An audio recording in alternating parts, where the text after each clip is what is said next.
यशोदा बुलाते हैं। तो एक्चुअली में देखेंगे तो शास्त्र भी ये वर्णन करता है कि पुत्र जो है वो यशोदा को हुआ था। और विश्वामित्र ठाकुर ये बताते हैं कि अगर सुखदेव गोस्वामी ने ये वर्णन किया होता था कि कृष्ण साथ में उन्होंने जन्म लिया था यशोदा के घर पे भी, तो कंस क्या करते थे, वो दोनों को परेशान करते थे। जैसे उन्होंने देवकी और वसुदेव को तो जेल में बांध दिया था, लेकिन यशोदा और नंद महाराज को भी वो जेल में बांध देते और उनको बहुत परेशान कर सकते थे। इसके वजह से सुखदेव गोस्वामी ने ये सोच के उन्होंने सिर्फ देवकी और वसुदेव का नाम लिया कि उन्होंने जन्म दिया करके। तो ये भगवान के परमात्मा उन्होंने परमात्मा ने सुखदेव गोस्वामी को अंदर से चेतना दी कि आप इसका वर्णन मत कीजिए। तो ये हमारे आचार्य बताते हैं। देखिए, इसके वजह से जो गुरु है, जो परंपरा है और उसके जो आचार्य है, वो हमको तत्व ज्ञान प्रदान करते हैं। हम बाहर से अगर पढ़ने की कोशिश करेंगे, ज्ञान लेने की कोशिश करेंगे खुद से, तो उससे कुछ समझ नहीं पाएंगे। लेकिन जब गुरु और आचार्य के द्वारा हम समझने की कोशिश करेंगे चीजों को, तो हम लोग पता कर सकते हैं कि भाई क्या सच्चाई है इसमें। तो हमारे जो गौड़िया वैष्णव संप्रदाय में हम ये मानते हैं कि एक्चुअली में जो भगवान कृष्ण की जो रियल माता है और पिता है वो यशोदा नंदन है, यशोदा और नंदलाल जी है। और सनातन रूप से भी अगर आप देखेंगे तो शास्त्र में ऐसा बताया गया है कि वृंदावन परित्यज्य पादम एकम न गच्छति, कि भगवान कृष्ण जो है एक कदम वृंदावन के व्रज के बाहर नहीं रखते। तो एक्चुअली में देखेंगे तो ये जो मथुरा जो है वो व्रज मंडल में आता है, लेकिन वृंदावन से बाहर है। तो भगवान तो एक कदम नहीं लेते वृंदावन से बाहर। तो उसका मतलब ये है कि भगवान ने साइमल्टेनियसली साथ में ही जन्म दिया था। और फिर जब गोकुल से भगवान को लेके आए थे वसुदेव यशोदा मैया के पास में, तो क्या हुआ, उनका जो वसुदेव का जो फॉर्म है, रूप है, वसुदेव का जो स्वरूप है, जो 4 हाथ का चतुर्भुज जो भगवान का रूप है, वो भगवान में लीन हो गया, भगवान में समा गया। आप समझे? तो एक्चुअली में और फिर जब भगवान उनको कृष्ण को लेके जाते हैं वापस, तो वो उनके अभी अलग अलग आचार्य अलग अलग चीज बोलते हैं। तो जैसे जीव गोस्वामी बताते हैं कि कृष्ण जो है उन्होंने यशोदा से जन्म लिया था और फिर वसुदेव उनको लेके गए मथुरा में। और फिर जो चतुर्भुज जो रूप है भगवान का, जो जेल में जिनका दर्शन दिया था देवकी और वसुदेव ने, तो वो जब मथुरा जाते हैं तो वो रूप उनमें समा जाते हैं। तो अलग अलग आचार्य अलग अलग बताते हैं, बट ये सभी कुछ संभव है क्योंकि भक्ति का जो मार्ग है वो अचिंत्य है। अचिंत्य मतलब आप अपना दिमाग सिर्फ थोड़े समय तक लगा सकते हैं, उसके बाद चीजें परे हो जाती है। जैसे उदाहरण के तौर पे भगवान कृष्ण ने गोवर्धन लीला में गोवर्धन पर्वत को उठाया था, तो वो किस तरह संभव है, कोई भी मनुष्य के लिए संभव नहीं है। तो ऐसी सारी लीला जो है भगवान करते हैं। जैसे उदाहरण के तौर पे भगवान जैसे उनके जब गुरु ने सांदीपनी मुनि ने उनसे मांगा कि आप मुझे मेरा पुत्र दे दीजिए, क्योंकि वो पुत्र जो है वो एक्चुअली उसका तो उसने तो त्याग दिया था। तो भगवान गए उधर यमलोक में और उधर से उनका पुत्र लेके आए वापस। तो मरे हुए लोगों को लाना वापस, इसको बोलते हैं भगवान। और इसी संदर्भ में एक और लीला है भगवान का कि पूरा जब जो यदुवंश जो है वो विनाश हो जाता है। आपने शायद इसके बारे में सुना होगा कि कृष्ण जो है वो प्रभास क्षेत्र में जब एक पेड़ के नीचे बैठे थे, जरा नाम का जो हंटर था वो आया था और उसने उसको लगा कि ये जो है वो कोई हिरण है। भगवान का जो उन्होंने पैर देखा था तो उनको लगा कि दूर से लगा कि ये तो हिरण है कोई। तो उन्होंने तीर मारा वहां से पीछे से, और फिर जाके वो भगवान के पैर को लग गया। तो लोगों को ऐसा लगता है कि भगवान मर गए उस समय पे, उन्होंने अपना शरीर त्याग दिया उस समय पे और फिर वो लीन हो गए परमात्मा में या फिर ब्रह्मन में।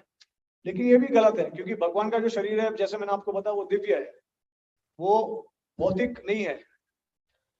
तो एक्चुअली में इसी तरीके से यदुवंश का जो विनाश हुआ था वो भगवान ने पूरी एक लीला रचाई थी, क्योंकि उनको क्या करना था, उनको ये बताना था कि जिस तरीके से कलयुग अभी जब भगवान रामचंद्र जो थे वो उनके जितने भी पार्षद थे, जब वो वैकुंठ निवास कर रहे थे अपने अयोध्या धाम में जो वैकुंठ लोक में है, तो उन्होंने सबने देखा कि सारे जितने भी उनके पार्षद है वो सब उनके साथ वैकुंठ पधार रहे। तो एक बहुत पॉजिटिव एनवायरनमेंट क्रिएट किया उन्होंने अंत में। सबको बहुत अच्छा लगा कि अरे हम सब भगवान, जो जो लोग नास्तिक थे वो आस्तिक बन गए, और जो लोग का विश्वास कम था उनका विश्वास ज्यादा हो गया। तो ये भगवान रामचंद्र का प्रभाव था। ये उन्होंने जिस तरीके से ये पूरा अंत में जो लीला रची थी कि सबको दिखाया उन्होंने कि मैं वैकुंठ लोक जा रहा हूँ, सबको लेके जा रहा हूँ। तो इस प्रकार से कृष्ण ने पूरा उल्टा किया लीला। उन्होंने ये दिखाया यदुवंश का विनाश करके द्वारा कि जितने भी नास्तिक है उनका विश्वास बढ़ जाएगा कि मैं नहीं हूँ इस दुनिया में, या फिर मैं एक साधारण मनुष्य हूँ। जितने भी जिनको भी विश्वास नहीं है मेरे प्रति, उनका विश्वास खत्म हो जाएगा, क्योंकि कलयुग का शुरुआत होना था। तो अधर्म को आगे बढ़ाना था भगवान को। तो ऐसा नहीं है कि ये भगवान ने ये सब कुछ रचा था, लेकिन क्योंकि सब जीव की अपनी अपनी इच्छा होती है, तो अपने इच्छा के अनुसार, अपने कर्म के हिसाब के अनुसार अलग अलग जीव अलग अलग युग में जन्म लेते हैं। तो जो सबसे ज्यादा अधर्मी होते हैं वो कलयुग में आते हैं। तो उनकी इच्छा को रखने के लिए भगवान ने ये लीला रची थी, ताकि बाहर से ऐसा लगे कि मेरी मृत्यु हो गई है, मेरे यदुवंश का नाश हो गया है और गांधारी के शाप से पूरा खत्म हो गया है। लेकिन भगवान को कोई शाप नहीं दे सकता है, क्योंकि भगवान उससे भी परे है, और शाप का रिजल्ट देने वाले भी भगवान है। तो भगवान को शाप कैसे लागू हो सकता है? भागवतम में ऐसा बताते हैं सुखदेव गोस्वामी की, जो भगवान जिन्होंने असुर लोगों को मोक्ष दिया, जो भगवान जो अपने गुरु के कहने पर उनके पुत्र को लेके आए वापस, जो भगवान जिन्होंने देवकी के कहने पर उनके सारे पुत्र को वापस लेके आए सुतल लोक से, राइट। बलि महाराज को मिले थे, तभी उन्होंने अपने जो उनके जो भाई जो गुजर गए थे, 6 भाई, उनको वापस वो लेके आए थे। तो जो भगवान ऐसी सब असंभव लीला कर सकते हैं, उनका शरीर भौतिक हो ही नहीं सकता, उनका शरीर तो एक्चुअली दिव्य है। तो ये उन्होंने क्लियरली स्पष्ट कर दिया है भागवतम में कि ये मुमकिन ही नहीं है कि भगवान अपना शरीर त्याग सकते हैं। तो आचार्य बताते हैं कि भगवान ने एक्चुअली अपना भौतिक शरीर इस दुनिया में छोड़ दिया था, जिसको हम विश्व रूप बोलते हैं, तो विश्व स्वरूप बोलते हैं भगवान का। तो वो भौतिक है और वो क्षणिक है, वो सनातन रूप से नहीं है। तो इस तरीके से भगवान अपनी अलग अलग तरीके की लीला करते हैं। अभी उदाहरण के तौर पे रासलीला में भी लोग काफी प्रश्न करते हैं कि भगवान ने रासलीला की और दूसरे गोपियों के साथ नाच नचाया, जो ऑलरेडी जिन्होंने दूसरे के साथ शादी की थी। तो इसका क्या कारण है, भगवान ऐसा सब क्यों कर सकते हैं? तो पहली बात तो है कि भगवत गीता में भगवान ने यही बोला है कि धर्म की स्थापना करने वाले वो है। तो भगवान को कोई भी भौतिक तरीके का नियम लागू नहीं हो सकता है कि, क्योंकि हम अगर बोलते हैं कि भगवान ने गलत किया है, ये सही किया है, तो सही और गलत क्या है? सही और गलत कौन डिसाइड करता है? तो सही और गलत कभी आप कर सकते हो जैसे आप में क्षमता हो उसका रिजल्ट देने के लिए। जैसे अगर सपोज मैं आपको बोलूं कि प्रभु जी आप ये मत कीजिए, ठीक है, लेकिन प्रभु जी बोलेंगे नहीं मैं करूंगा, मैं उनको बोलूंगा अगर आप ये करेंगे ना तो आपको इसका परिणाम भुगतना पड़ेगा। अगर उनको अगर परिणाम भुगतना ही नहीं पड़ रहा है, तो फिर वो जो भी करे वो कर सकते हैं, बराबर। तो धर्म और अधर्म किस तरह से हम लोग बता सकते हैं कि क्या सही है क्या गलत है? अगर उसके साथ में जो हमको भुगतना पड़ रहा है, अगर वो हमारे साथ हो रहा है, अगर हम पूरा करते हैं तो हमारे साथ पूरा होना चाहिए, अगर अच्छा करते हैं तो अच्छा होना चाहिए। अगर हम पूरा करते हैं और अच्छा होता है तो हमको लगेगा कि ये सही है, बराबर। लेकिन हमको ये पता है कि अल्टीमेटली सत्य में जय है, कि जो सच बात है वो होगी, अभी नहीं लेकिन शायद समय के साथ। तो उसका जो परिणाम देने वाला है वो कौन है? क्योंकि हम तो नहीं दे सकते अपने कर्म का परिणाम। अगर हम देते तो हम भगवान हो गए, फिर तो हमको किसी को पूछने की जरूरत नहीं है, राइट। तो जो परिणाम देता है वो भगवान है, और जो परिणाम दे रहा है उसको तो लागू ही नहीं हो सकता है। इसके लिए भगवान क्या बोलते हैं गीता में कि मुझे कोई कर्म लागू नहीं होता, लेकिन इस संसार में आता हूँ, कर्म करता हूँ ताकि मैं दूसरों को सिखा सकूं कर्म करना कितना आवश्यक है सभी मनुष्य को। तो इस तरीके से भगवान अलग अलग लीला के द्वारा बताते हैं। अब रासलीला के बारे में यह है कि आचार्य हमें बताते हैं कि अभी उसमें भी अलग अलग आचार्य बोलते हैं कि एक विश्वनाथ ठाकुर बताते हैं कि जो भी गोपियां भगवान के साथ रासलीला करने गई थी, तो उन्होंने भले शादी की थी, लेकिन जो शादी जिन्होंने की थी वो उनके पति के साथ में ही उनके घर में रहे थे। जो भगवान के साथ में रासलीला करने गए थे वो उनका आध्यात्मिक शरीर था, दिव्य शरीर था। तो जो भौतिक शरीर था वो उन्हीं के घर में था, उन्हीं के पतियों के घर में था। लेकिन जो आध्यात्मिक शरीर थे वो आध्यात्मिक शरीर में भगवान के पास रासलीला करने गए थे। तो भगवान को कोई ब्लेम ही नहीं कर सकता है, क्योंकि आध्यात्मिक शरीर तो भौतिक शरीर से अलग है। और दूसरी बात, गर्ग संहिता में बताया है कि जब ब्रह्म विमोचन लीला हुआ था भगवान का, तभी उन्होंने सब जितने भी गोपा थे वो सब भगवान के एक्सपांशन थे, सब उनके स्वरूप थे, बराबर। तो उस समय पे, क्योंकि उसके पहले बहुत सारे भक्तों ने ये सोचा था कि मुझे भगवान को प्राप्त करना है, उनसे शादी करनी है, बहुत सारी गोपियों ने सोचा था। तो उनका सबका जो भी जितना भी इच्छा था वो सब पूरा करने के लिए भगवान ने ब्रह्म विमोचन में जो गोपा का स्वरूप तभी किया था, उसी समय पे उनकी सबकी शादी हो गई थी वो गोपा के साथ। तो एक तरीके से देखेंगे तो सारे गोपियों की शादी जो एक्चुअली कृष्णा के साथ हो गई थी, तो फिर किसको ब्लेम कर सकते हैं।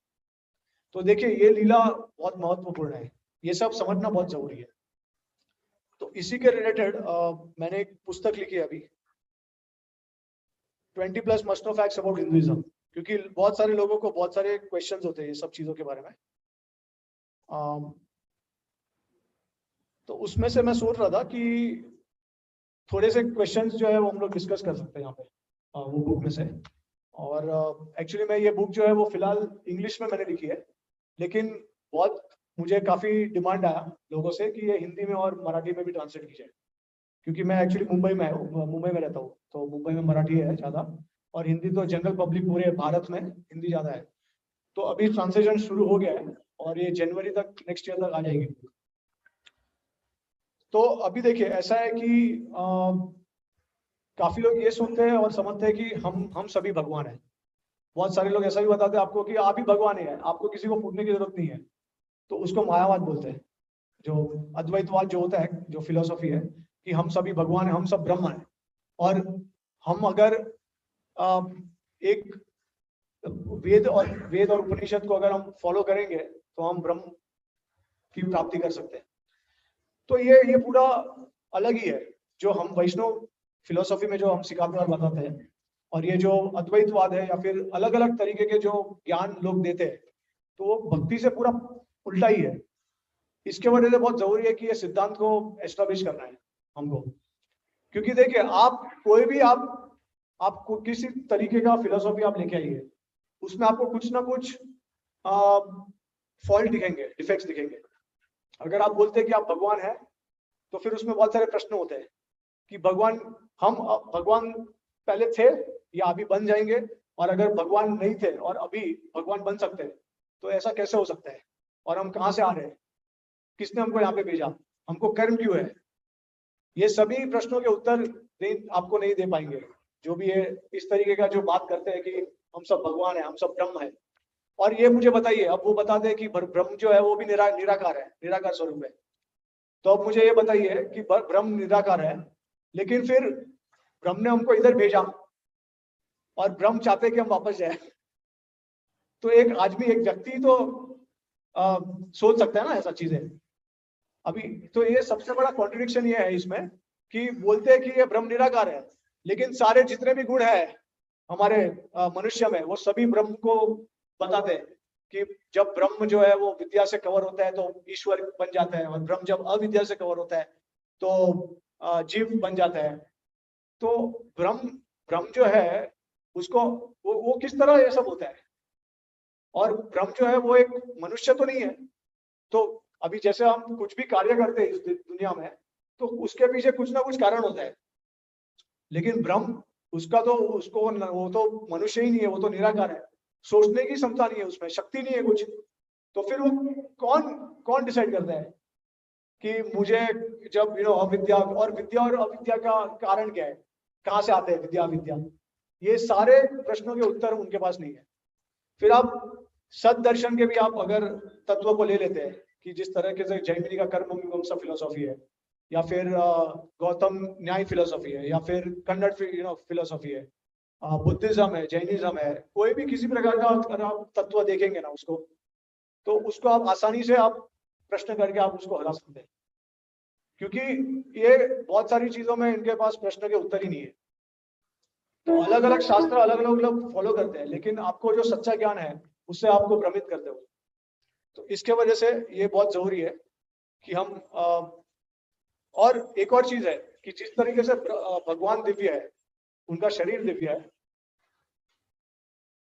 तो उसी प्रकार से उनके जो शुद्ध भक्त है, तो जैसे हमारे वेद पुराण में एक कंसेप्ट है कि वैकुंठ लोक है, बराबर।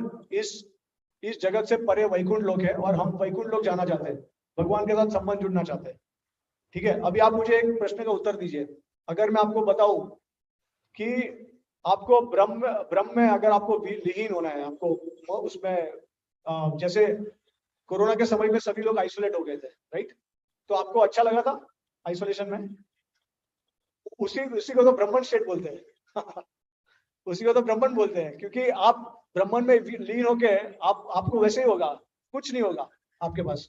आपका जो सिर्फ जो एक आपका जो चित्त है वो रहेगा, लेकिन आसपास में कोई नहीं है, कुछ नहीं है, कुछ आप नहीं कर सकते हो। तो ऐसे ऐसे आप सिचुएशन में कितने समय तक रह सकते हो? जो कोरोना के समय पे आपको सबको पता चल गया कि हमको ये ऐसा जेल में कैदी की तरह बंद करके रखा है। आपको पता है जो पाश्चात्य के जो देश है उसमें सबसे हाईएस्ट पनिशमेंट क्या देते हैं लोगों को? उनको बंद करके एक जगह पे रखते थे, आइसोलेट कर देते थे। ऐसा नहीं है कि उनको 3rd डिग्री पनिशमेंट हाईएस्ट है, या उनको बहुत परेशान करते हैं, उनको मारपीट करते हैं, या उनको दूसरे कैदियों के साथ उनको मिक्स कर देते हैं। ऐसा नहीं है, उनको अलग ही कर देते हैं, आइसोलेट कर देते हैं। सबसे उच्च कैटेगरी का जो पनिशमेंट है वो पाश्चात्य देश में है। तो आप समझ सकते हैं कि आप मुक्ति के बारे में या मोक्ष के बारे में कब सोचना चाहते हो? जब आपको पीड़ा होती है इस संसार में। अगर आपको पीड़ा ही नहीं है तो आप क्यों सोचोगे भगवान के बारे में या मोक्ष के बारे में? समझ में आ गया? बहुत आसान है। जो लोग जो बोलते हैं कि भाई हम लोग ब्रह्म है और हम भूल गए, हम माया में आ गए इस दुनिया में, ब्रह्म सत्यम जगत मिथ्यम, तो ये सब आप समझ सकते हैं कि इसका कोई फाउंडेशन नहीं है स्ट्रॉन्ग, कुछ लॉजिक ही नहीं है जरा भी, क्योंकि उनके पास ये सारे प्रश्नों के उत्तर ही नहीं होते। तो हमको अभी देखिए वैकुंठ जाना हमारे लिए बहुत आसान है और हम लोग स्वीकार भी कर लेंगे। अगर आपको सपोज आप पीड़ा भी नहीं हो, आप पीड़ा अवस्था में भी नहीं हो इस दुनिया में, लेकिन अगर मैं आपको बोलूं कि चलो वैकुंठ जाते हैं, तो आप मना नहीं करेंगे, आप जाएंगे। क्यों? क्योंकि वैकुंठ में भी आप जो यहाँ पे करते हो वही सेम चीज चलती है वहां पे। सबके साथ व्यवहार करना, हंसी खुशी से नाचना कूदना खेलना, यही करना है, यही वैकुंठ में भी है। सिर्फ फर्क इतना है कि भाई आपके जो परम माता पिता है वो आपके साथ में है। अभी तो फिलहाल आपके जो पिता है या दादा पिता वो तो शायद इस दुनिया में नहीं होंगे, बट वहां पे वैकुंठ में तो सब सनातन रूप से है हम, क्योंकि हम सब आत्मा है, हम शरीर नहीं है। तो वहां पे वैकुंठ में तो हम सब एक ही साथ में है। तो वहां पे आपको अगर मैं भेजूंगा तो आप सभी जाओगे ना? उधर शुद्ध भक्ति है, किसी प्रकार का द्वेष नहीं है, किसी प्रकार का अहंकार नहीं है। तो ऐसे अवस्था में तो सभी जाने के लिए रेडी हो जाएंगे, क्योंकि हम देख सकते हैं इस दुनिया में कि जो पीड़ा का कारण है वो हमारा स्वभाव है, काम क्रोध मोह मत मत्सर्य है। और ये सब चीजें अगर वैकुंठ में नहीं है, क्योंकि नाम ही देखिए, नाम ही क्या है? Vaikuntha, which is free from misery, that which is free from misery. मतलब किसी प्रकार का पीड़ा ही नहीं है उस दुनिया में, उस जगत में। तो अगर मैं आपको बोलूंगा तो आप उधर जाओगे, लेकिन अगर मैं आपको बोलूंगा कि चलो मैं आपको सबको अलग अलग जगह पे अकेले लॉक कर देता हूँ, आइसोलेट कर देता हूँ, तो कितने लोग रेडी होंगे? कोई नहीं होगा, राइट? अभी आप भक्तों के संग में है, तो भक्तों के संग में क्यों है? आप अपने परिवार के साथ रहना चाहते हैं। तो जब आनंद ही है परिवार के साथ, तो क्यों किसी को तो ऐसा मन ही नहीं होगा कि हम जाके अलग रहे दुनिया में, ऐसे किधर कोने में जाके रहे, कुछ है ही नो। आप देख सकते हैं कि जो टेक्नोलॉजी भी अभी हमारा एडवांस हो रहा है समय के साथ। तो अगर आपको टेक्नोलॉजी अगर आपको दिखाने के लिए कोई है नहीं, तो उसका क्या फायदा होगा? जैसे अभी व्हाट्सएप सबसे ज्यादा चलने लगा है, लेकिन व्हाट्सएप का जो मेन अगर आप देखेंगे कि प्रिंसिपल क्या है, तो लोगों को मैसेज भेजना है। अगर कोई है ही नहीं, लोग ही नहीं है, तो व्हाट्सएप हो गया, आप क्या करोगे? खुद को मैसेज भेजेंगे क्या? तो व्हाट्सएप है, इंस्टाग्राम है, फेसबुक है। आप देखिए क्यों इतने ज्यादा चलते हैं चीजें, ये सोशल नेटवर्क जो है, मीडिया जो है, इतना ज्यादा चलता क्यों है? क्योंकि लोगों को चाहिए कि हम लोगों के साथ एक तरीके का व्यवहार रखें, उसमें आनंद आता है सबसे ज्यादा। ठीक है, तो ये सब तत्व जानने के लिए ये किताब लिखी है मैंने, 20+ must know facts about Hinduism. तो इसमें से कुछ प्रश्न जो है वो मैं शेयर करना चाहता हूँ, उसके उत्तर जो है। और वैसे तो इसमें 20 29 क्वेश्चंस हैं और अलग अलग कैटेगरीज में है। जैसे कर्म के जनरल डाउट्स में कर्म के बारे में आता है, फिर क्या हम मांस मच्छी खा सकते हैं कि नहीं खा सकते, और वैष्णव जो होते हैं वो सिर्फ वेजिटेरियन क्यों है, फिर भक्ति योगा क्यों श्रेष्ठ है, उसके बाद जो लोग भक्ति करते हैं क्या वो इस जगत से भाग जाते हैं, अपना जो भी उनकी जो रिस्पॉन्सिबिलिटी है उससे क्या भाग सकते हैं, फिर इतने सारे गुरु है इस दुनिया में तो कौन सच्चा है कौन झूठा है, उसके बाद जो हम दान धर्म करते हैं मंदिरों में जाके तो क्या वो सही है, क्योंकि बहुत सारे कभी कभी आपको ये विचार आ सकता है कि भाई ये जो दान दे रहे हैं वो तो अल्टीमेटली ये जो डिवोटीज भक्त लोग हैं वही उसको यूज करके वो बड़े बड़े फ्लैट बना रहे हैं, बड़े बड़े बंगले बना रहे हैं, तो क्या हमको दान करना चाहिए कि नहीं करना चाहिए, क्यों करना चाहिए, क्या हमको समाज सेवा में दान करना चाहिए या भगवान के लिए दान करना चाहिए। फिर सभी सारे बहुत सारे जो धर्म है वो बोलते हैं कि भाई हमारा धर्म सबसे श्रेष्ठ है, तो कौन सा धर्म श्रेष्ठ है और किस तरह समझ सकते हैं, ये जनरल कैटेगरीज में है। उसके बाद भगवान के बारे में जो भी प्रश्न है लोगों को कि भगवान ने इतने सारे धर्म क्यों क्रिएट किए, जब एक ही भगवान है तो इतने सारे धर्म क्यों है। उसके बाद अगर इतने सारे धर्म भी है, इतने सारे पाठ भी है, तो क्या सही सभी पाठ एक ही जगह पे नहीं जाते या अलग अलग जगह पे जाते हैं। फिर क्या जो पेरेंट्स है हमारे माता पिता क्या वो भगवान है या भगवान से बढ़कर है वो, इसके बारे में। फिर क्या गॉड जो भगवान जो है क्या वो पुरुष है या स्त्री है, ये इंपॉर्टेंट क्वेश्चन है। फिर भगवान को कोई जरूरत नहीं है देने के क्योंकि उनके पास सब कुछ है, भगवान भगवान का मतलब ही एक्चुअली जिनके पास सारे ऑपुलेंस है, राइट, और वो भी अनगिनत मात्रा में, अनंत रूप में, तो भगवान को फिर देने की क्या जरूरत है। जैसे अभी हम लोग भोग लगा रहे भगवान को, जैसे हम लोग उनकी पूजा करते हैं, उनको हार पहनाते हैं, बहुत कुछ हम लोग करते हैं, तो क्या उसका जरूरत है।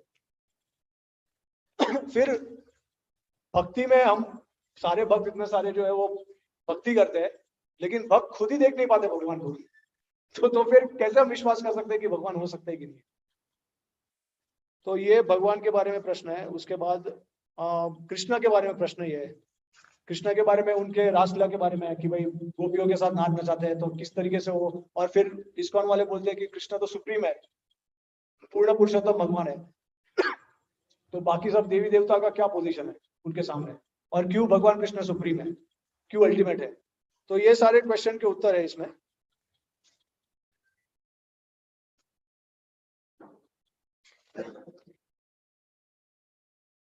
फिर इस्कॉन के संदर्भ में भी है, क्योंकि पहले जब शुरुआत हुई थी इस्कॉन की स्थापना हुई थी तो बहुत लोगों को लगता था कि इस्कॉन जो है वो ब्रेन वॉश करता है, या फिर जो बहुत सारे क्वालिफाइड जो लोग हैं उनको अपने तरफ खींच लेते हैं और उनको ब्रह्मचारी बना देते हैं टेम्पल पे, उनको फुल टाइम डिवोटीज बना देते हैं, तो इसके बारे में। फिर क्या इस्कॉन एक ही मात्र तरीका है भगवान की प्राप्ति का, तो ऐसे सब क्वेश्चन है। और फिर इसमें बताया गया है कि भाई गुरु और शास्त्र के क्या गुरु शास्त्र के बिना हम लोग भगवान की प्राप्ति कर सकते हैं। उसके बाद कोई कोई लोग ऐसा बताते हैं कि श्रुति ज्यादा इंपॉर्टेंट है, श्रुति से जो वेद उपनिषद है वो पुराण से भी ज्यादा महत्वपूर्ण है, तो क्या ये सच बात है। और स्मृति जो है उसका क्या रोल है, उसका क्या पोजिशन है। श्रीमद् भागवतम जो हम लोग बोलते हैं कि भाई जो हमारा शास्त्र अमल पुराण है तो किस तरीके से है, तो उसका पूरा हमने प्रमाण दिया है शास्त्र में से। और भगवान जो है वो क्या अल्टीमेटली हम उनको पर्सनल या इम्पर्सनल है, मतलब क्या वो पुरुष है या वो ब्रह्मन है, उनका असली स्वरूप क्या है। और फिर इस्कॉन जो डिवोटीज होते हैं वो सिर्फ हरे कृष्ण महामंत्र क्यों करते हैं, बाकी सब भी बहुत सारे मंत्र हैं तो उसका जाप क्यों करने करते हैं। तो इसमें से हम चाहिए तो 2-3 क्वेश्चन ले सकते हैं। अगर किसी को प्रश्न है इस बुक के बारे में, इस बुक में से किसी को कुछ अगर कोई पर्टिकुलर प्रश्न आपको अगर डिटेल में जानना है तो हम लोग 2-3 प्रश्न ले सकते हैं, और बाद में अगर किसी को बुक लेना है तो ले सकते हैं, हमारे यहाँ पे डिवोटीज है वो आपको बताएंगे उसके बारे में। हाँ, तो किसी को कुछ प्रश्न है इसके बारे में।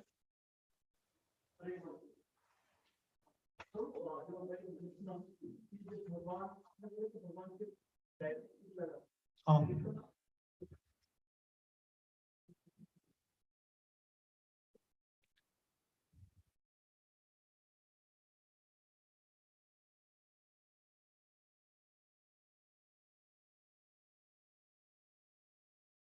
हाँ, तो ये अच्छा प्रश्न है। तो उसमें आचार्य हमारे बताते हैं कि जो भौतिक शरीर जो जिसके बारे में ऐसा कहा गया है कि भाई भौतिक शरीर छोड़ा था भगवान ने, तो वो दो किस्म का था। एक तो जो नास्तिक थे उनको, और उनको फंसाने के लिए भगवान ने, उनको ऐसा लग रहा था कि भगवान का वहां पे शरीर पड़ा है। भगवान ने ऐसा एक योग माया के द्वारा उन्होंने एक ऐसा इल्यूजन क्रिएट किया था। लेकिन जो भक्त है उनको पता था कि भगवान का शरीर वहां पे है ही नहीं, क्योंकि जो भौतिक शरीर की जो बात कर रहे हैं वो भगवान ने अपना, जो जैसे बोलते हैं कि भौतिक अपना भूमि जो है वो उनका स्वरूप था, वो भूमि को उन्होंने छोड़ दिया था, वही उनका भौतिक स्वरूप था। इस तरीके से भक्त के आचार्य हमको बताते हैं कि जो भूमि जो है हमारा अर्थ प्लैनेट, वही भगवान का शरीर था एक्चुअली, भौतिक शरीर। तो क्योंकि भक्त के लिए तो भगवान अपने दिव्य शरीर में ही चले गए थे, उन्होंने तो देखा था। जैसे दारूक जो है, देखिए जो श्रीमद् भागवतम का जो 11वां स्कंद है, उसमें जो 29 और 30 चैप्टर है, उस इसी के बारे में चर्चा करते हैं। और उसमें बताते हैं कि किस तरीके से दारूक आए थे, उन्होंने उनको समझा कि भगवान अभी अपना ये भौतिक संसार छोड़ के अपने धाम में पधार रहे हैं। तो उन्होंने देखा कि आसमान से भगवान का सारा जो उनके जो वेपन्स है, अस्त्र शस्त्र है, वो आए, जैसे शंख चक्र गदा पद्मा। फिर उनका चैरियट जो है वो आया गोलोक से, मतलब द्वारका से, और जो वैकुंठ में है वो वहां से आया उनका चैरियट। और फिर भगवान उसमें बैठ के चले गए वहां पर। तो उन्होंने तो साक्षात देखा कि भगवान अपने दिव्य शरीर में जा रहे हैं, वापस धाम में पधार रहे हैं। और साथ साथ में सिर्फ दारूक ने नहीं देखा, दारूक जो उनके चैरियट ड्राइवर है, उनका जो चैरियट चलाते हैं वो, तो सिर्फ उन्होंने नहीं देखा, लेकिन ब्रह्मा विष्णु शिवा वो सब आए थे, और सारे अन्य देवी देवता आए थे। उन्होंने भी भगवान की प्रशंसा की, उनके गुणगान की, और फिर भगवान उनके सामने अपने धाम में पधार लिए। तो भागवतम में बहुत क्लियरली ये उदाहरण है, बताया गया सुखदेव गोस्वामी ने, कि भगवान का जो भौतिक शरीर जो है, पहली बात तो है उनका भौतिक शरीर है ही नहीं, उनका आध्यात्मिक शरीर है सिर्फ। लेकिन जो नास्तिक है, क्योंकि भगवान क्या गीता में बोलते हैं, ये यथामं प्रपद्यन्ते तां तथैव भजामि अहम् मान वर्तमान वर्तन्ते मनुष्य पार्थ सर्वस्व। जिस प्रकार से लोग मेरे पास आते हैं उसी प्रकार से मैं उनको दर्शन देता हूँ। अभी नास्तिक लोग क्या बोलेंगे कि मुझे भगवान आप है ही नहीं, तो भगवान बोलेंगे तथास्तु, तो मैं एक पर्दा बिछा देता हूँ मेरे और तुम्हारे बीच में, कि तुमको ऐसे ही लगेगा, ऐसे ही प्रतीत होगा कि मैं हूं नहीं इस दुनिया में। तो जिस प्रकार से जितना आप भगवान की भक्ति करते हो, उतना पर्दा धीरे धीरे खुलता है और आप भगवान के साक्षात दर्शन कर सकते हैं। तो ये जो भगवान को देखने की बात है, जैसे ना, तो अभी जो हम देख रहे हैं ना मूर्ति को, वो साक्षात भगवान का स्वरूप है, लेकिन हमको ऐसा लगेगा कि ये भौतिक स्वरूप है भगवान का। लेकिन जैसे जैसे जैसे हमारे रूप गोस्वामी बताते हैं कि जिस तरीके से हम श्रद्धा से प्रेमा के स्तर पे पहुंचते हैं, तो भगवान को अपने भौतिक आंखों से हम कब देख सकते हैं? भाव के स्तर पे। श्रद्धा, साधु संग, भजन क्रिया, अनर्थ निवृत्ति, निष्ठा, रुचि, आसक्ति, भाव, प्रेम। तो जब हम भक्ति करते हैं तो ये सारे स्तर पे हम लोग जाते हैं, एक स्तर से दूसरे स्तर पे, दूसरे स्तर से तीसरे स्तर पे। तो जब हम भाव स्तर पे आते हैं तभी हम अपने भौतिक दृश्यों से द्वारा भगवान के दर्शन कर सकते हैं। एक्चुअली भौतिक भी नहीं होता है, क्योंकि वो स्तर पे भगवान की सांविध शक्ति और लादरिक शक्ति वो हमको प्रदान करते हैं। तो वो शक्ति के द्वारा हम भगवान को देख सकते हैं, उसके पहले हम भगवान को डायरेक्टली नहीं देख सकते। देखिए, कली कले नाम रूपे कृष्ण अवतार, भगवान कलयुग में नहीं दिखेंगे, ये उनका डिसीजन है। कलयुग में हम भगवान को नहीं देख सकते, चाहे वो भक्त हो या अभक्त हो। भक्त किस तरह देखते हैं भगवान को? उनके व्यवहार से। जैसे हम भगवान को कुछ उनकी सेवा करते हैं तो भगवान हमको कुछ अरेंजमेंट करते हैं, कुछ रेसिप्रोकेट करते हैं हमारे साथ। अभी जैसे आपने भगवान से कुछ इच्छा प्रकट की कि भगवान आप मुझे आपकी ये सेवा करनी है, तो लेकिन संभव नहीं लग रहा है या फिर बहुत सारी कठिनाई है, तो आप मुझे प्लीज आपका सेवा करने का मौका दीजिए। तो आप देखेंगे कि वो कठिनाई धीरे धीरे करके दूर हो जाती है, भगवान आपको सेवा का मौका देते हैं। तो इस तरीके से भगवान का व्यवहार जब आपके साथ बार बार होता है, आपका विश्वास बढ़ता है, और वो विश्वास बढ़ते बढ़ते आपका विश्वास बहुत स्ट्रांग होता है, स्टेडी हो जाता है, निष्ठा उसको बोलते हैं, निष्ठा स्टेज। उसमें सारे अनर्थता जो है वो आपके नष्ट। देखिए, जब तक काम क्रोध मोह मद मत्सर्य है हमारे हृदय में, तब तक अनर्थ निवृत्ति के स्टेज पे ही हम। तब तक तो हम भगवान को देख भी नहीं सकते। भगवान में, भक्ति में हम एक्चुअली स्थिर भी नहीं रह सकते। ये इसको नष्ट करने के बाद ही हम स्थिर भक्ति पे आ सकते हैं। स्थिर भक्ति में आने के बाद हमको रुचि आती है, ठीक है, टेस्ट आने लगता है, स्पॉन्टेनियस। अब अपने को अच्छा लगने लगा है, अंदर से अच्छा लगता है करने के लिए। ऐसा नहीं है कि कोई बाहर से बोल रहे हैं और हम कर रहे हैं।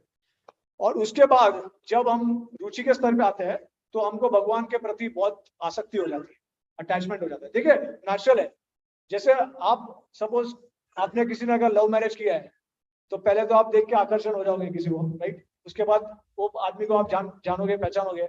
उसके बाद आपको उनका जो उनमें जो गुण है वो आपको पसंद आएंगे। तो वो गुण के द्वारा जगन्नाथ बलदेव सुभद्रा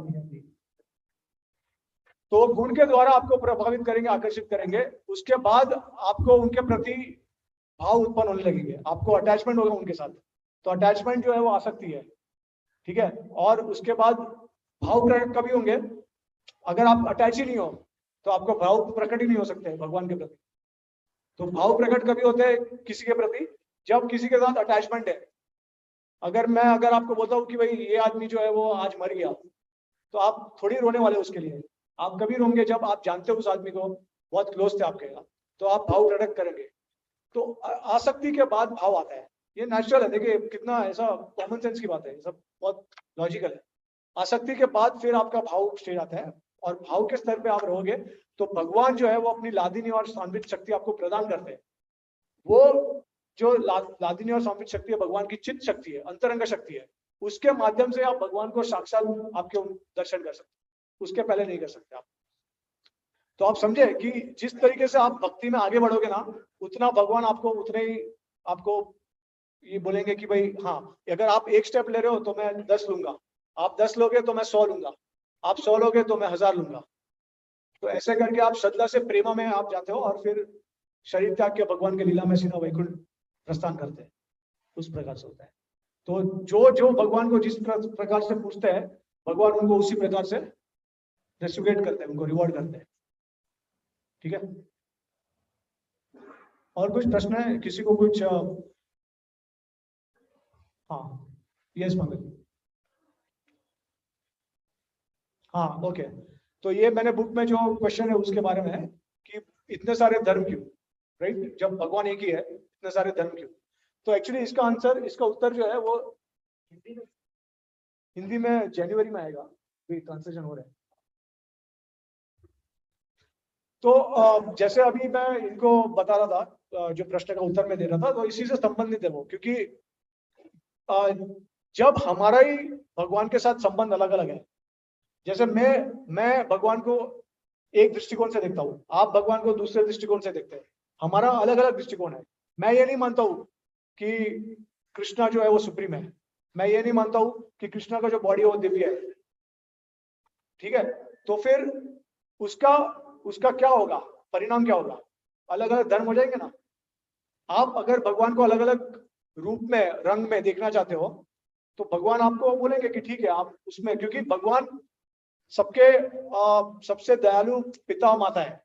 तो वो जिनको अभी जैसे अब कोई अगर बच्चे हमारे पास आते हैं माता पिता के पास, और वो बोलते हैं हमको ये चाहिए, हमको वो चाहिए, तो हम उनको बोलते हैं ठीक है मैं आपको लाके दूंगा, या जो भी है उनका इच्छा जो है हम वो फुलफिल कर देते हैं। तो उसी प्रकार से भगवान जो है वो, क्योंकि हम सारे उनके अंश है, तो जो जिस प्रकार से भगवान को समर्पित होना चाहते हैं, उसी प्रकार भगवान भी उनको उस तरीके का श्रद्धा देता है। क्योंकि भगवान फोर्स नहीं करते। अगर कल उठ के अगर आपने बोला कि मैं कृष्ण को नहीं मानती हूँ, मैं शिव को मानती हूँ, तो भगवान कृष्ण आपको ये नहीं बोलेंगे जब तक मुझे नहीं मानोगे तब तक नरक में रहोगे। ऐसा कभी भगवान बोलते नहीं है गीता में। तो भगवान क्या बोलते हैं कि देखिए, दूसरे श्लोक में भगवान ये बताते हैं कि जो देवी देवताओं को आप पूछते हैं, इनडायरेक्टली आप मुझे ही पूछ रहे हो, लेकिन मैं ही हूँ कारण जिससे आपका श्रद्धा जो है वो प्रति देवी देवता के प्रति आपका स्थिर है, लेकिन कारण मैं ही हूँ। बट भगवान ऐसा नहीं बोलते कि नहीं आपको ये नहीं करना है, वो नहीं करना है। क्योंकि कभी भगवान हमारे जो स्वतंत्र है उसको हमें कभी भी फोर्स नहीं करते, क्योंकि जहाँ पे प्रेम होता है वहां पे कभी भी फोर्स नहीं होता, राइट। अगर आप किसी को बोलेंगे कि नहीं ऐसा ही करना है, तो आप डिक्टेटर बन जाओगे, हिटलर बन जाओगे आप। लेकिन आप कभी भी किसी को फोर्स नहीं करोगे, क्योंकि सबका अपना अपना ओपिनियन होता है, अपना अलग अलग तरीका होता है। तो क्योंकि अलग अलग लोग अलग अलग स्तर पे है और अलग अलग तरीके से भगवान से जुड़ना चाहते हैं, इसके इसके ये कारण की वजह से अलग अलग धर्म दिखते हैं हमको। लेकिन फिर भगवान ये भी बोलते हैं, अगर आप देखेंगे पहले अलग अलग धर्मों के बारे में बोलते हैं, लेकिन एंड में क्या बोलते हैं 18वें चैप्टर में, सर्व धर्मान परित्यज्य माम एकम शरणम व्रज अहम त्वा सर्वपापेभ्यो मोक्षामि मा शुचः। सर्व धर्मों का त्याग करो, मेरी शरण में आ जाओ। राइट?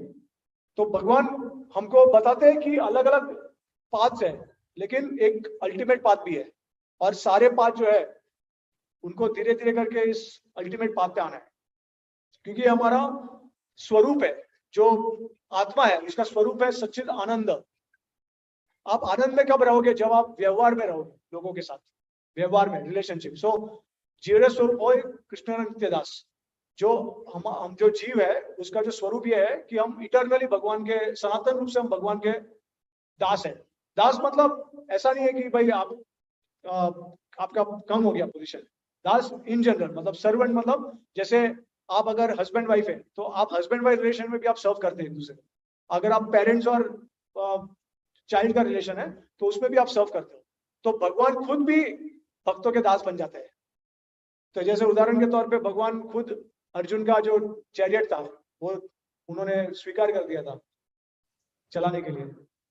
तो ऐसा बताया कि भाई वो ऐसा पोजीशन है कि अगर कुछ मिस्टेक होता है चैरियट ड्राइवर से तो चाबुक मारते उसको, जो जो उसका जो ड्राइवर होता है वो उसको चाबुक मारता है। मतलब जो जिसको हम लेके जाते हैं उसको चाबुक, वो अगर कोई ड्राइवर मिस्टेक करता है तो उसको चाबुक मारते हैं। तो ऐसा रोल भगवान लेते हैं। जब राजसूय यज्ञ हुआ था तब भगवान ने सारे ब्राह्मण के पैर धुले थे और उनके चरण स्पर्श करके उनका जो डस्ट है, उनका जो रेती है वो उन्होंने ग्रहण किया था। तो इस तरीके से भगवान अलग अलग रूप में दास बनते हैं। यशोदा मैया के दास है, वो नंद महाराज के दास है, उनके गोपियों के दास है, उनके भक्तों के, सभी भक्तों के दास है। तो देखिए भगवान खुद भी यहाँ पे बोलते हैं कि भाई मुझे भगवान नहीं बनना है, मुझे दास रहना है भक्तों का। तो हम क्यों ऐसा बोलते हैं और हम क्यों ऐसा सोचे कि भाई हमको भगवान बनना है करके? राइट? भगवान खुद बताते हैं कि भाई मैं दास हूं। तो ये हम देख सकते हैं कि इस दुनिया में भी हम एक दूसरे को, हमको व्यवहार के द्वारा एक दूसरे की सेवा करनी अच्छी लगती है। ठीक है, तो आपको प्रश्न का उत्तर मिला? ओके, हरे कृष्ण। हाँ, आप बोले।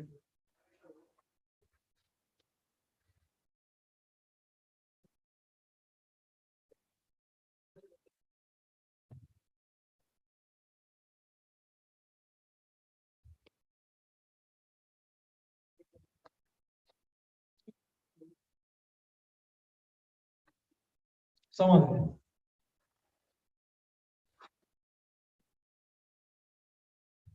एग्जैक्टली। तो बराबर है जो आपने सुना है वो।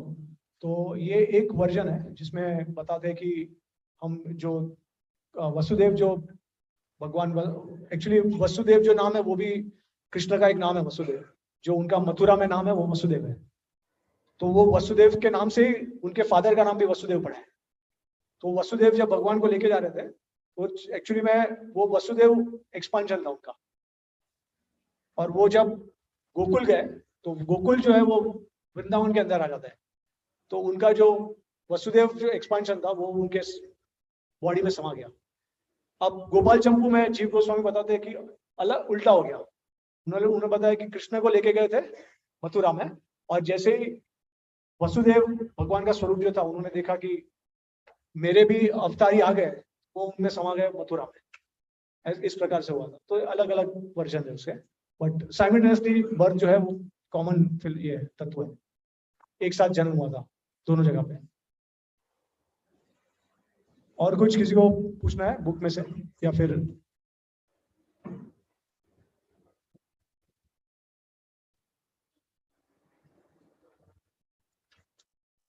जनरली जैसे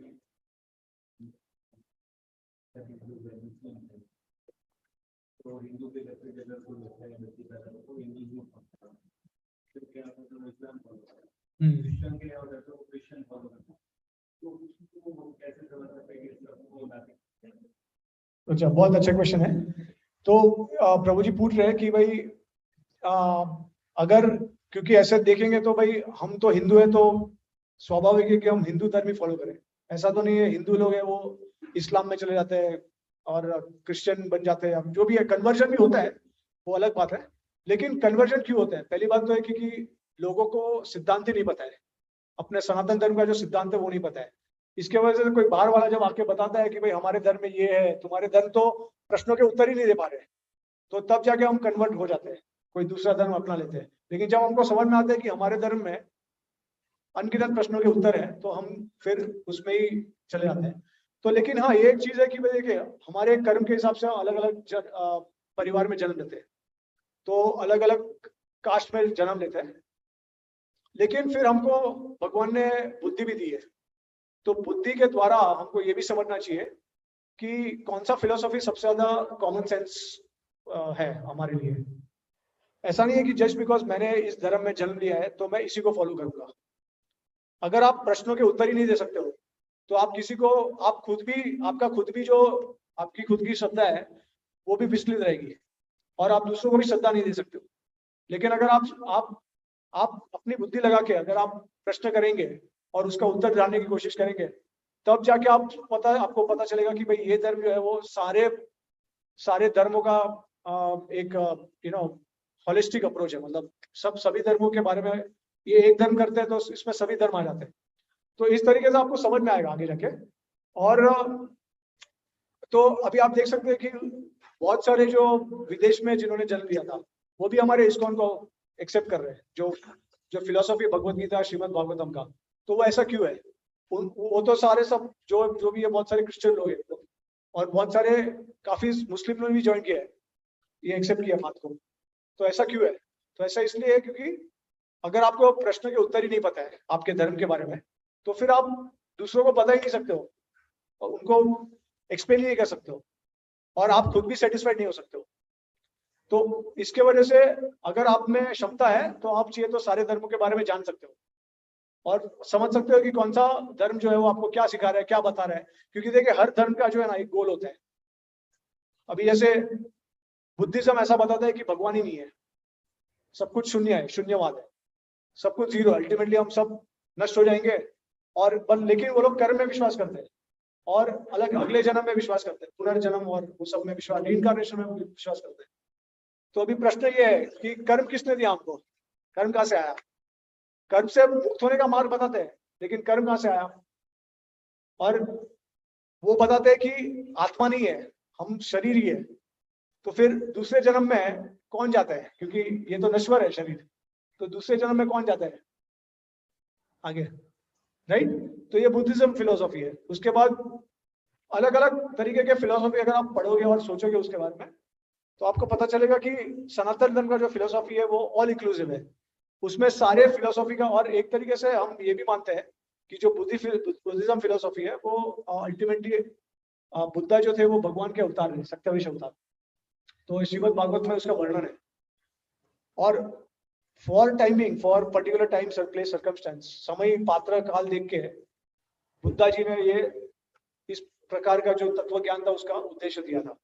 लेकिन फिर उसके बाद में शंकराचार्य आए और उन्होंने बुद्धा ने एक्चुअली वेद का जो है उन्होंने उनका त्याग कर दिया था, वेद उपनिषद जो है वो। और शंकराचार्य इसी की वजह से आए ताकि वो वापस वेद और उपनिषद की स्थापना कर सके, जो शास्त्र है उसकी स्थापना कर सके। और उसके बाद देखेंगे तो शंकराचार्य के आने के बाद 4 वैष्णव आचार्य आए। तो आप समझ सकते हैं कि किस तरीके से हर वैष्णव आचार्य ने फिर फिलोसॉफी को धीरे धीरे करके आगे बढ़ाया, उसको अपग्रेड किया। जिस तरह आपको फोन में मैसेज आता ना कि अपडेट हो रहा है, फोन में अपने आप ऑटोमेटिक अपडेट हो रहा है, तो उसी प्रकार से फिलोसॉफी भी अपडेट होती है। तो आप समझ सकते हैं कि एंड में, सबसे एंड में चैतन्य महाप्रभु आए और उन्होंने अचिंत्य भेदाभेद तत्व दिया जो जिसमें सारा फिलोसॉफी समाया हुआ है। हम एक है, हम एक नहीं भी है, तो इसी में सब कुछ आ जाता है। क्योंकि जो शास्त्र जो है वो ज्यादातर इसी 2 चीजों के ऊपर बात करता है कि हम एक है और हम एक नहीं है। तो जो एक ज्यादा, कोई लोग ज्यादा एम्फेसिस देते हैं एकत्व को और कोई देते हैं ज्यादा एम्फेसिस भिन्नत्व को। मतलब हम भिन्न है, अभिन्न है और हम एक है, और उसी के बीच में सारे दूसरे फिलोसॉफी आ जाते हैं। तो आप अगर आप ठीक से अगर पढ़ेंगे तो आपको समझ में आ जाएगा कि क्यों ये फिलोसॉफी जो है वो एकदम नेचुरल है हमारे लिए, आत्मा के लिए बहुत नेचुरल है ये फॉलो करना। तो आप एक्सप्लोर करके आप फाइंड आउट कर सकते हैं। तो आपको देखो, किसी भी कोई भी धर्म है, किसी को कोई भी आपको कन्वर्ट नहीं कर सकता है या फोर्स नहीं कर सकता है, क्योंकि आपके पास स्वतंत्र है और आपके स्वतंत्रता के हिसाब से भगवान आपको उस धर्म के प्रति आपको ये रिवॉर्ड करेंगे। ठीक है, ओके। श्रीमद् भगवत गीता की, श्रील प्रभुपाद की।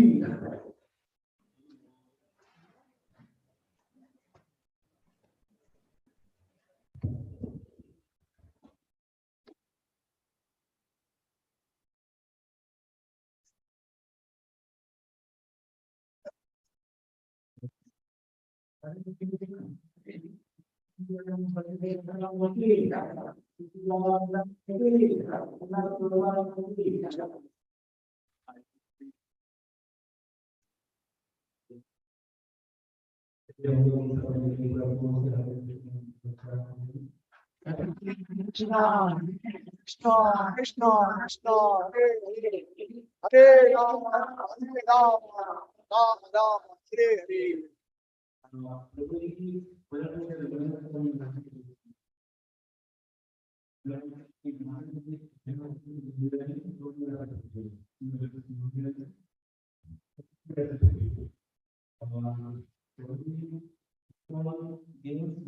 वहां से जुड़े, वहीं पे इन्होंने अपनी भक्ति को और ज्यादा मजबूत किया।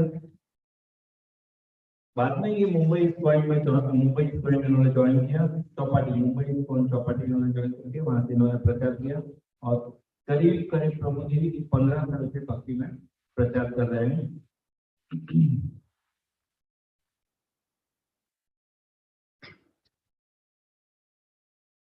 और प्रभु जी रोज नित्य श्रील प्रभुपाद की बुकों का अध्ययन करते हैं और प्रभु जी का बुक जो हमारे प्रभुपाद का जो है कि बुक डिस्ट्रीब्यूशन जो हाईएस्ट मिशन रहता है, उसमें प्रभु जी का लास्ट 6 साल से थर्ड या सेकेंड या थर्ड इनका स्थान रहता है हर बार।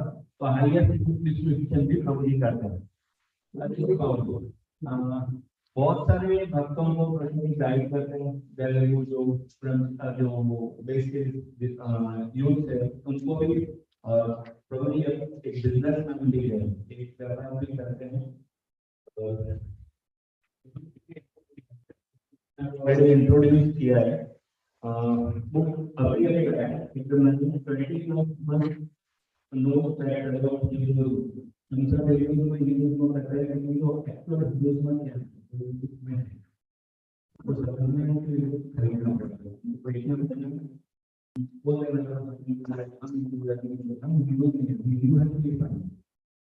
एक्चुअली हिंदू वर्ड ही नहीं है शास्त्र में।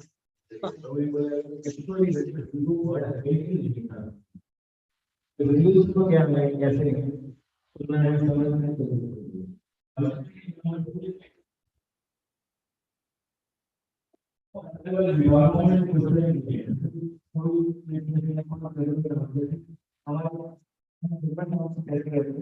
वो first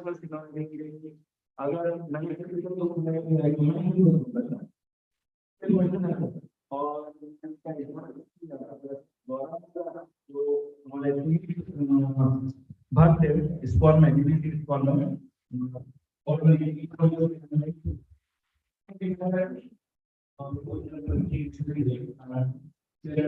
generates great curiosity in the reader with relevant topics presented in an interesting question and answer form.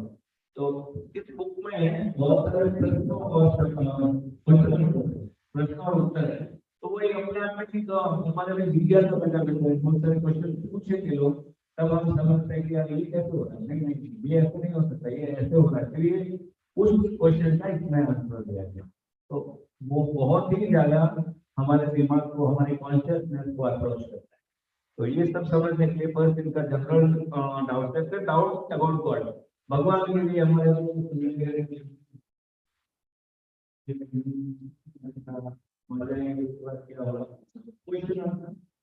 भगवान कैसे समझेंगे, हम बोलेंगे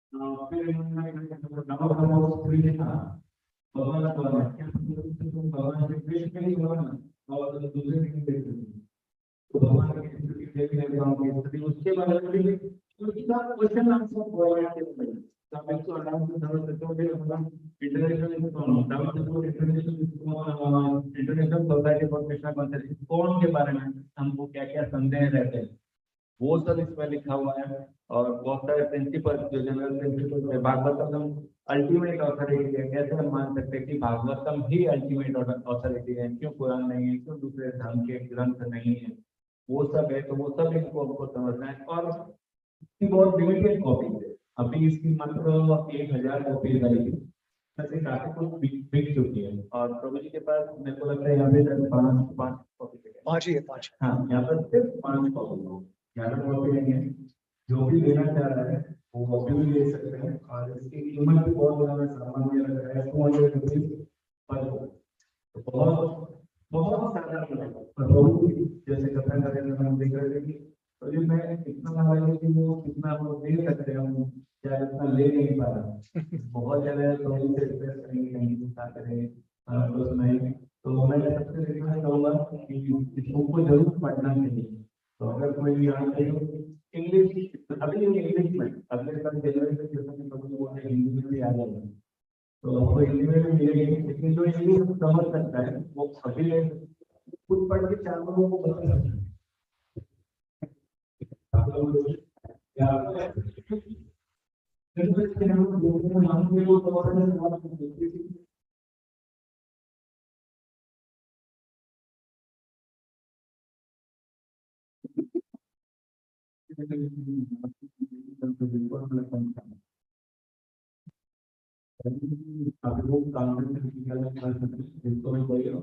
आपको एक्स्ट्रा कुछ चाहिए तो आप नाम लेंगे काउंटर।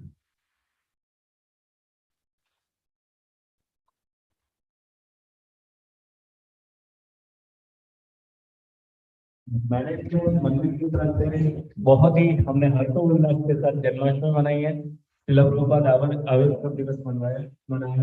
इसके लिए मंदिर मैनेजमेंट आप सबका धन्यवाद देता है, जिसने भी सेवाएं की है, जिसने भी मंदिर में जन्माष्टमी उत्सव का आनंद लिया, उन सबको मंदिर मैनेजमेंट आपको धन्यवाद देता है। और अगर किसी को थोड़ा सा अनसेटिस्फैक्शन कहीं पे हुआ है किसी सेवा में किसी पक्ष से, तो उसके लिए भी मंदिर आपसे माफी मांगता है और आपको अगली बार ऐसा ना होगा। इसके लिए हम लोग आपसे वचनबद्ध रहते हैं। आप अगर कुछ समस्या हुई है तो आप जरूर यहाँ पर विश्वास करते हैं, जिसका हम आगे नेक्स्ट ईयर करेंगे। और 23 अगस्त 2022 को फास्टिंग रहेगा। अन्नदान एकादशी सब लोगों को फास्टिंग करना है, जैसा कि हम हर बार कहते हैं, ज्यादा से ज्यादा अन्नदान एकादशी के दिन मंगल आरती आने की कोशिश करना है। और 24 तारीख को फास्ट रेडियन टाइम सुबह 6:08 से 8:32 तक रहेगा। तो उस दिन आप फास्ट ब्रेक कर सकते हैं। और कोई भी 3 वक्त जैसा हम जनरली हॉल क्लीनिंग के लिए हाथ खड़े करते हैं, कोई 3 वक्त हाथ खड़े करेंगे। तो अब इनके लिए हम लोग एक बार जोर से हरे कृष्णा मंत्र करेंगे। हरे कृष्णा कृष्णा कृष्णा हरे राम हरे राम। और फिर एक बार फिर हम जो भी वो जाना चाहते हैं काउंटर पर से अभी ले सकते हैं। और प्रभु जी यहाँ पर है, प्रभु भी है, साइन लेना चाहते हैं तो बुक पर साइन भी ले सकते हैं। थैंक यू सभी भक्तों, प्रसाद लेकर जाएंगे, प्रसाद हम